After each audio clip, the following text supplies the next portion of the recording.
चाहे कोई भी मेरा घर तोड़ने की कोशिश करे, हर सुख मिलना इतना आसान नहीं होता है। दोस्तों, गोविंदा और सुनीता की कहानी किसी फिल्मी प्लॉट से कम नहीं लगती।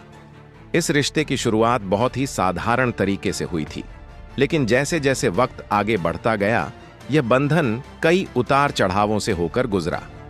कभी इस जोड़ी को बॉलीवुड का सबसे परफेक्ट कपल कहा गया, तो कभी इनके रिश्ते पर तरह तरह की बातें उठीं। लेकिन अगस्त 2025 के शुरुआती दिनों में जो खबर सामने आई, उसने पूरे देश को हिलाकर रख दिया। न्यूज़ चैनलों से लेकर हर सोशल मीडिया प्लेटफॉर्म तक बस एक ही नाम गूंज रहा था, गोविंदा और सुनीता और उनके तलाक की खबर। यह समाचार उन सभी लोगों के लिए किसी सदमे से कम नहीं था जो इस जोड़ी को एक मिसाल मानते थे। एक तरफ थे गोविंदा, जिन्हें लोग हीरो नंबर 1 कहते थे, जिनकी मुस्कान पर पूरा देश फिदा था, जिनके डांस स्टेप्स पर पूरा जमाना ठहर जाता था और जिनका करियर 90 के दशक में चरम पर था। वहीं दूसरी तरफ थीं उनकी पत्नी सुनीता, जिन्होंने हर मुश्किल को आसान बनाया, हर सुख दुख में उनका हाथ थामा। मगर अब वही सुनीता अपने पति के खिलाफ कोर्ट तक पहुंच चुकी थीं और ऐसे आरोप लगाए थे जो किसी भी रिश्ते की नींव हिला सकते हैं। दिसंबर 2024 में जब सुनीता ने बांद्रा फैमिली कोर्ट में तलाक की अर्जी दाखिल की, तो यह किसी बड़े धमाके से कम नहीं था। उन्होंने हिंदू मैरिज एक्ट के तहत 3 गंभीर आरोप लगाए। पहला, व्यभिचार यानी धोखा, दूसरा, क्रूरता यानी मानसिक या शारीरिक प्रताड़ना, और तीसरा, परित्याग यानी बिना किसी वजह साथी को अकेला छोड़ देना। यह केवल एक तलाक की याचिका नहीं थी, बल्कि 38 साल पुराने रिश्ते पर गंभीर सवाल खड़े कर देने वाला दस्तावेज था। सोचिए, जिस शादी को लोग आदर्श मानते थे, जिसे देखकर कहा जाता था शादी हो तो ऐसी, प्यार हो तो ऐसा, उसी रिश्ते पर जब ऐसे आरोप लगते हैं तो उसका असर केवल 2 व्यक्तियों पर नहीं, बल्कि पूरे परिवार, बच्चों, दोस्तों और यहां तक कि फैंस पर भी पड़ता है। और यहां मामला तो एक सुपरस्टार और उनकी पत्नी का था, जिनकी जिंदगी हमेशा पब्लिक की नजरों में रहती है। मई 2025 में जब कोर्ट ने गोविंदा को समन भेजा, तो उम्मीद की जा रही थी कि वह तुरंत सामने आकर अपना पक्ष रखेंगे।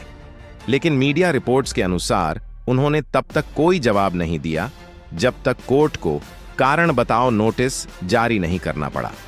यह स्थिति कई सवाल खड़े करती है। क्या वह इन आरोपों को गंभीरता से नहीं ले रहे थे, या फिर वह इस मुश्किल हालात से बचने की कोशिश कर रहे थे? वही इंसान जो पर्दे पर हमेशा हीरो की तरह दिखाई देता था, असल जिंदगी की इस जंग का सामना करने से शायद पीछे हट रहा था। जून 2025 में कोर्ट ने अनिवार्य काउंसलिंग सेशन शुरू करवाए, जो किसी भी शादी को बचाने की आखिरी कोशिश माने जाते हैं। यहां एक चौंकाने वाली बात सामने आई। सुनीता हर सेशन में मौजूद रहीं, लेकिन गोविंदा की मौजूदगी पर सवाल खड़े होते रहे। एक तरफ पत्नी थी, जो शायद आखिरी प्रयास कर रही थी इस रिश्ते को बचाने की, और दूसरी तरफ पति की गैर मौजूदगी उसके इरादों पर सवाल उठा रही थी। यह तस्वीर अपने आप में बहुत कुछ कह जाती थी। वहीं कोर्ट के बाहर मीडिया में एक बिल्कुल अलग तस्वीर पेश की जा रही थी। फरवरी 2025 में जब तलाक की खबरें पहली बार जोर पकड़ने लगीं, तब गोविंदा के वकील और उनके करीबी दोस्त ललित बिंदल सामने आए। उन्होंने स्वीकार किया कि हां, तलाक की अर्जी दाखिल हुई थी, लेकिन अब सब कुछ ठीक है। उनका दावा था कि दोनों नए साल पर नेपाल में पूजा करने भी गए थे और अब उनका रिश्ता पहले से ज्यादा मजबूत है। मगर सवाल तो अब भी वही खड़ा है। अगर सच में सब कुछ ठीक हो गया था, तो फिर जून में कोर्ट को अनिवार्य काउंसलिंग सेशन कराने की जरूरत क्यों पड़ी? क्या नेपाल की वह ट्रिप असल में कोई पैचअप थी, या फिर सिर्फ मीडिया की आंखों में धूल झोंकने की कोशिश? अगस्त 2025 में जब कोर्ट केस की डिटेल सामने आई, तब साफ हो गया कि मामला अब भी खत्म नहीं हुआ है, बल्कि कानूनी जंग और गहरी होती जा रही है। इस बार भी वकील का बयान वही था, सब सेटल हो रहा है, लेकिन कहीं भी यह नहीं कहा गया कि केस खत्म हो गया है। ऐसी भाषा अक्सर पीआर स्ट्रेटजी का हिस्सा होती है, ताकि मीडिया शांत रहे और पब्लिक इमेज को संभाला जा सके। इस पूरी कहानी में सबसे दिलचस्प किरदार खुद सुनीता बन गई है। मार्च 2025 में कभी वह शेरनी की तरह सामने आई, जब उन्होंने कहा, मुझे और गोविंदा को कोई अलग नहीं कर सकता। अगर किसी का मायका लाल है तो सामने आ जाए। तो कभी महालक्ष्मी मंदिर में आंसुओं से भरी हुई दिखाई दी जब उन्होंने कहा कि मां काली मेरे घर को तोड़ने वालों को सजा देंगे। एक तरफ उनका सख्त और तेज तर्रार रूप था, दूसरी तरफ वही भावुक और टूटता हुआ चेहरा। और फिर एक और इंटरव्यू में उनका नरम रूप सामने आया जब उन्होंने कहा, मेरे जैसा गोविंदा को कोई प्यार नहीं कर सकता। शायद यह संदेश सीधे उनके पति के लिए ही था। इन बदलते चेहरों से यही साफ होता है कि सुनीता सिर्फ कोर्टरूम में नहीं बल्कि जनता की अदालत में भी अपनी जंग लड़ रही है, कभी ताकत दिखाकर तो कभी आंसुओं से सहानुभूति बटोरकर। इस विवाद का सबसे बड़ा असर उनके बच्चों पर पड़ा। बेटी टीना आहूजा ने मीडिया को दिए इंटरव्यू में कहा, यह सब अफवाहें हैं, जबकि बेटे यशवर्धन ने चुप्पी साध ली और बस एक पूजा की तस्वीर सोशल मीडिया पर साझा की। इन प्रतिक्रियाओं से साफ है कि दोनों बच्चे इस विवाद के दबाव को अलग अलग तरीके से झेल रहे हैं। एक ओर टीना परिवार की इमेज बचाने की कोशिश कर रही है, दूसरी ओर यशवर्धन ने शांति का रास्ता चुना है। गोविंदा और सुनीता का रिश्ता शुरुआत से ही आम नहीं रहा। 1987 में दोनों की शादी चुपचाप हुई थी, क्योंकि उस वक्त गोविंदा अपने करियर के पीक पर थे और उन्हें डर था कि शादी उनकी फैन फॉलोइंग पर असर डाल देगी। यही छुपी हुई शुरुआत शायद उस असुरक्षा का बीज बन गई जिसने आगे चलकर उनके रिश्ते को प्रभावित किया। सुनीता ने सालों तक इस रिश्ते को दुनिया से छुपाया और इसी वजह से वह हमेशा अपने पति को लेकर बेहद पॉजेसिव भी रही। उन्होंने खुद एक पुराने इंटरव्यू में कहा था कि उनका प्यार शाहरुख खान की फिल्म दिलवाले वाले किरदार जैसा है, यानी अब से सिर्फ और जुनूनी।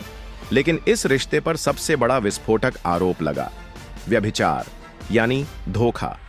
यह पहली बार नहीं था जब गोविंदा का नाम किसी और महिला से जोड़ा गया हो। 80 के दशक में नीलम कोठारी के साथ उनके अफेयर की खबरें खूब चली। गोविंदा ने खुद माना था कि उन्होंने नीलम के साथ गलत किया और अपनी शादी छुपाई। इतना ही नहीं, उन्होंने यह भी कबूल किया था कि वह सुनीता से नीलम जैसा बनने की उम्मीद करते थे। यह घाव शायद सुनीता के दिल से कभी नहीं मिटा। और जब 2024 में खबर आई कि गोविंदा की नजदीकियां एक युवा मराठी एक्ट्रेस से बढ़ रही हैं, तो सुनीता का सब्र टूट गया और उन्होंने तलाक की अर्जी दाखिल कर दी। शुरुआत से देखें तो यह रिश्ता प्यार और झगड़े दोनों का मिश्रण रहा है। सुनीता ने हमेशा गोविंदा के करियर और उनके फैसलों में सक्रिय भूमिका निभाई। उन्होंने हर मोड़ पर उनका साथ दिया, चाहे करियर का संघर्ष रहा हो या स्टारडम की ऊंचाई। लेकिन इसी स्टारडम ने उनके बीच दूरी भी पैदा की। गोविंदा की चमक इतनी तेज थी कि कई बार उसमें सुनीता की मौजूदगी दब जाती थी। ये चुपचाप पनपता असर रिश्ते को धीरे धीरे खोखला करता गया। करियर के चरम दौर में गोविंदा लगातार हिट फिल्में दे रहे थे। लोग उन्हें डांसिंग स्टार और कॉमेडी किंग कहने लगे थे। लेकिन हर चमकती रोशनी के पीछे एक साया होता है, और यहां वह साया था अफेयर्स की खबरें।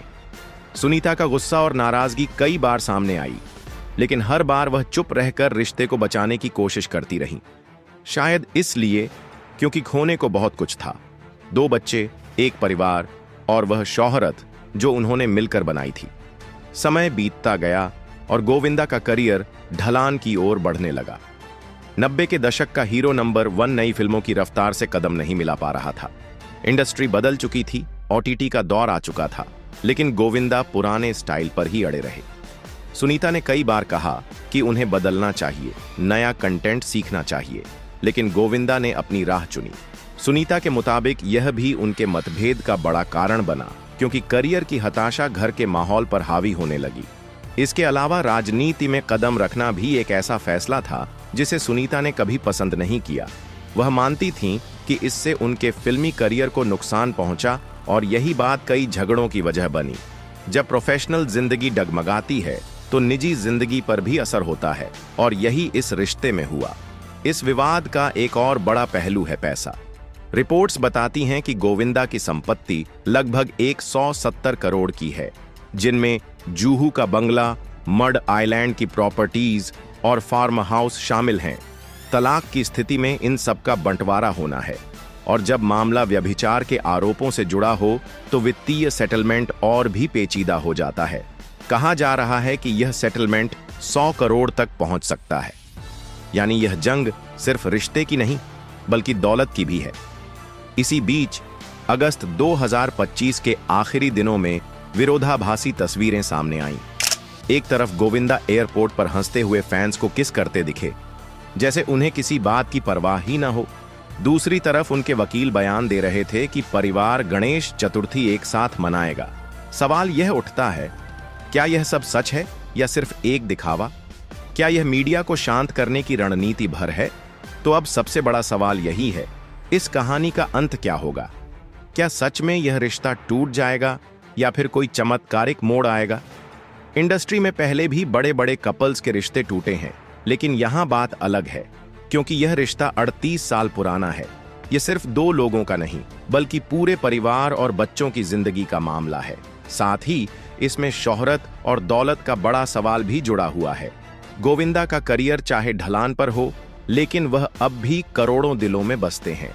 यही वजह है कि लोग इस पूरे विवाद को सिर्फ कानूनी केस नहीं बल्कि एक इमोशनल सफर की तरह देख रहे हैं। सुनीता के आंसू, उनकी आवाज और उनका दर्द लोगों के दिलों को छू रहा है। वहीं गोविंदा की चुप्पी और कभी कभार की हंसी लोगों को हैरान कर रही है। क्या यह सब सिर्फ एक पब्लिसिटी गेम है? क्या यह एक सोची समझी चाल है ताकि वह फिर से सुर्खियों में आ सकें? या फिर यह सचमुच एक टूटता हुआ रिश्ता है जिसका अंत बहुत करीब है? एक ऐसी कहानी जो अब सार्वजनिक ट्रेजेडी बन चुकी है, और यह वही दर्द है जिसे अब कोई भी अनदेखा नहीं कर सकता। तो दोस्तों, आज के लिए बस इतना ही, लेकिन इस पूरे मुद्दे पर आपकी राय क्या है?